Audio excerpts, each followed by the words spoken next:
හරි අපි මුලින්ම පහන්සිල් පරීක්ෂාව පිළිබඳ සලකලා බලමු.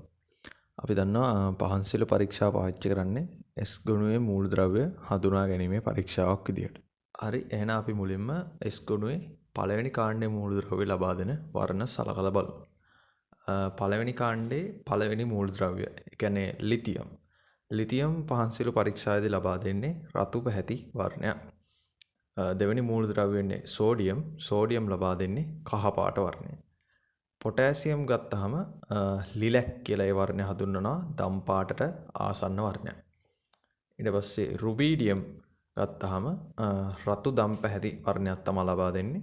ඊට පස්සේ පළවෙනි කාණ්ඩයේ අන්තිම මූලද්‍රව්‍ය වෙන සීසියම් නිල් දම් පාටක් තමයි පහන්සිල් පරීක්ෂාවට ලබා දෙන්නේ.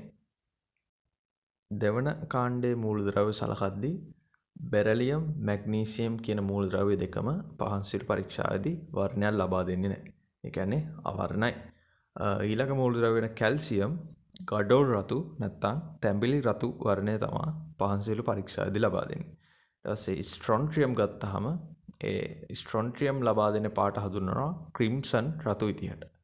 ඊළඟ මූලද්‍රව්‍ය බේරියම් ලබා දෙන වර්ණය ඇපල් කොළ නැත්නම් ලා කොළ කියලා හඳුන්වනවා. පහන්සිල් පරීක්ෂාව ගැන කතා කරද්දී තව මතක තියන් ඉන්න ඕන විශේෂ කරුණක් තියෙනවා. ඒ තමයි S ගුණයට අයිති නොවුනත් පහන්සිල් පරීක්ෂාවේදී වර්ණයක් ලබා දෙන තව මූලද්‍රව්‍යයක් තියෙනවා. ඒ තමයි කොප. ඒක හොඳට මතක තියාගන්න. කොප පහන්සිල් පරීක්ෂාවේදී ලබා දෙන්නේ කොළ පැහැති වර්ණය.